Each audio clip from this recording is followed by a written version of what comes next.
For years, abortion has been a hot-button topic that time and time again has dominated national headlines.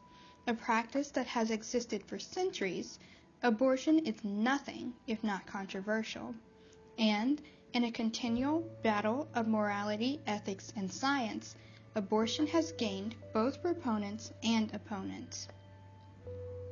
Although abortion is an ever-trending topic, the issue of the partial birth abortion procedure only gained widespread recognition after a presentation on it. The year is 1992, and Dr. Martin Haskell, a late-term abortionist, has drafted a paper on the dilation and extraction procedure, or partial birth abortion. Following the publication of his paper, he presented it to a board of abortion providers. Although Haskell did not develop the procedure, he played a detrimental role in sparking the outrage behind it. A year later, the National Right to Life Committee, a pro-life interest group, reviewed a copy of Haskell's essay and began a campaign to publicize and even ban the procedure. To understand the significance of the ban, one must first understand the partial birth abortion procedure. A partial birth abortion, or dilation and extraction, is explained as a process during which the cervix is dilated to allow for the insertion of surgical instruments into the uterus. The instruments pull the fetus through the cervix, effectively dismembering it as it is removed. In the 1990s, a total of 30 states outlawed partial birth abortion, believing it to be a form of infanticide. The National Right to Life Committee's campaign, however, strove to ban the procedure across the nation, regardless of a state's disposition. The very concept of the procedure ignited the ire of many well and far enough to catch Congress's attention, with both the House and Senate dominated by Republicans. The Federal Partial Birth Abortion Ban Act passed in 2003, following 2 failed attempts. On November 3rd, President George W. Bush signed the policy into federal law. The Partial Birth Abortion Ban Act formally amends the Federal Criminal Code to prohibit performing a partial birth abortion except when necessary to save the life of a mother. A common denominator in any hot-button topic is the influence of and on the media.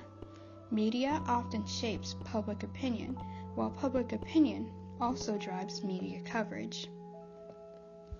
In January 2003, Gallup polling found 70% of U.S. adults in favor of the ban. This poll demonstrates the general public's outrage regarding the partial birth abortion procedure.